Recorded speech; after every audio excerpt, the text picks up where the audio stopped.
구원하소서. 아멘. 오늘도 말씀과 기도로 수요일 하루를 시작하는 우리 모든 성도들 가운데 하나님의 놀라운 은혜가 언제나 함께하여 주시기를 주님의 이름으로 간절히 축원드립니다. 오늘 통독할 말씀은 시편 44편에서 50편까지의 말씀입니다. 오늘 말씀은 44편과 마지막 50편 말씀을 함께 나누겠습니다. 시편 44편은 고라자손의 마스길이라는 표제가 붙어 있는데 시편에 나오는 총 6편의 민족 애가 중에 하나입니다. 민족 애가는 그 형식에 있어서는 비탄시와 유사하나 비탄의 주체가 개인이 아니라 이스라엘 민족 전체라는 점에서 개인 비탄시와 구별됩니다. 본시의 배경이 되는 민족의 위기가 과연 무엇인지는 명확하지 않습니다. 여러 견해들이 있지만 그 중에서도 본시의 내용이 히스기야 시대의 국가적 위기, 곧 아수르 왕 사네립의 침공으로 말미암아 온 유다 땅이 초토화되고 예루살렘마저 함락의 위기에 놓였던 때를 가장 잘 반영하고 있다는 점과 시편 제2권의 편집 시기가 겹치고 있어서 사네립의 남유다 침공 사건을 그 배경으로 한다고 보는 것이 가장 적절할 것으로 여겨지고 있습니다. 한편 성경 시편에 나오는 민족 애가는 대부분 그 비탄의 원인이 민족의 범죄에 있습니다.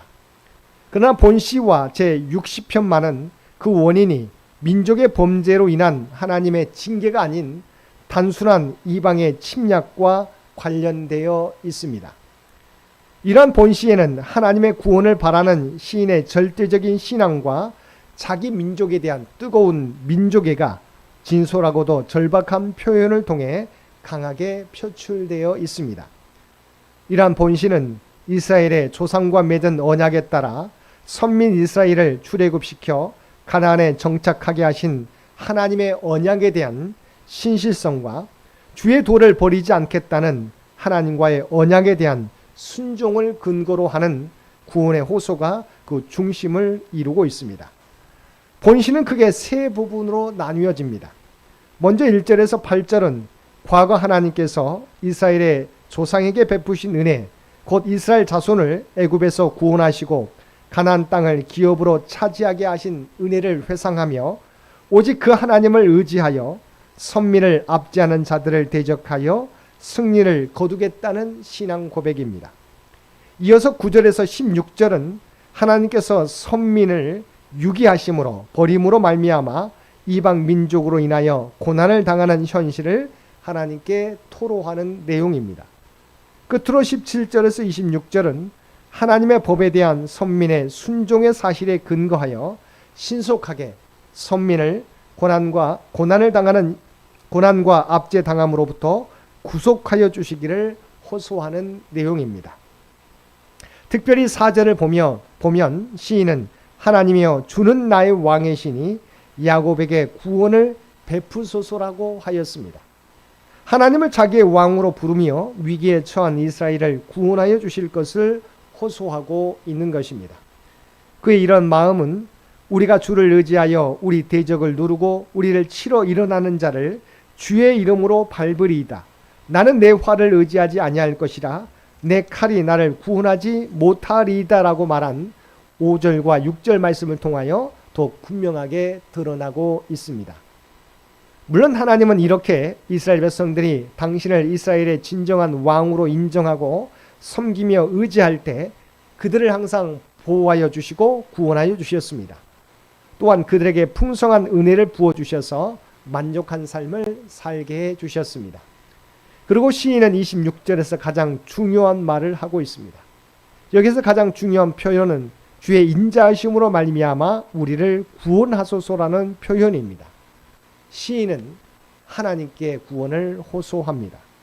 하나님께서는 반드시 당신의 백성을 구원하십니다. 어떤 과정, 어떤 기간을 거칠지 알 수 없지만 하나님께서는 당신의 백성을 구원하지 않으신 경우가 없습니다. 하지만 그 구원 행위는 어떤 의무에 기인하지 않습니다. 사도 바울은 로마서 11장 35절에서 누가 주께 먼저 드려서 갚으심을 받겠느냐라고 했습니다. 과연 사람이 주께 무엇을 드릴 수 있겠으며 무엇을 드린 것이 있어서 하나님에게서 구원의 의무를 발동시킬 수 있겠느냐는 물음입니다. 그러면서 사도 바울은 에베소서 2장 8절에서 너희는 그 은혜에 의하여 믿음으로 말미암아 구원을 받았으니 이것은 너희에게서 난 것이 아니요 하나님의 선물이라고 했습니다. 그렇습니다. 우리가 주께 얻을 수 있는 구원, 주께 얻을 수 있는 도움은 그 어떤 것이 되었든 철저한 하나님의 은혜입니다. 하나님의 선물입니다. 사랑하는 성도 여러분, 우리는 신앙생활을 잘하면 고난이 없을 것이라고 생각합니다. 그래서 자기 자신에게나 신앙이 좋은 다른 사람에게 고난이 닥치면 적지 않게 당황하고 시험에 들기도 합니다. 하지만 의인이 당하는 고난도 있습니다. 완전하신 주님이 또한 의로운 욥에게 고난이 임했던 것처럼 고난은 진실한 성도에게도 임할 수 있습니다. 물론 거기에는 하나님의 귀한 목적이 있습니다. 당신의 뜻을 이루시려는 원대한 목적이 있습니다. 그러므로 우리는 신앙생활을 잘하는 중에 애매하게 고난을 당할 때에는 하나님의 원대한 목적을 생각하며 인내해야 할 줄로 믿습니다. 바로 그것이 주님의 원대한 목적을 위한 것임을 알고 참고 인내하며 기다려야 하는 것입니다. 특히 우리는 하나님께서 성도들을 아주 버리는 법이 없다는 사실을 기억하고 하나님을 신뢰하되 끝까지 신뢰하고 하나님을 의지하며 하나님의 구원을 기다릴 때 하나님께 놀라운 은혜로 답해 주실 것입니다. 50편은 외적인 형식만을 갖추고 진정한 감사와 찬송이 없는 제사, 곧 내면적인 준비 없는 제물로 하나님께 대하여 예배하는 자들을 책망하며 참된 예배가 무엇인지를 교훈하는 지혜시입니다. 시편 50편은 아삽의 시라고 표제가 되어 있는데 아삽은 헤만 여두둔과 더불어서 다윗 시대 3대 악장 중에 한 사람입니다. 그러므로 본시는 다윗 시대에 지어졌다고 할 수 있습니다.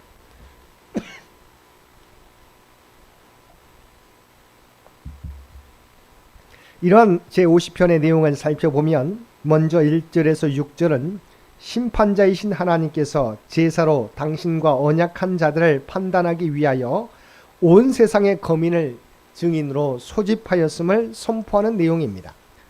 다음으로 7절에서 15절은 하나님께서 이스라엘 백성들을 향하여 형식적인 제물의 무가치함을 지적하시며 진정한 감사의 제사만이 당신을 영화롭게 할 수 있음을 선포하신 내용입니다.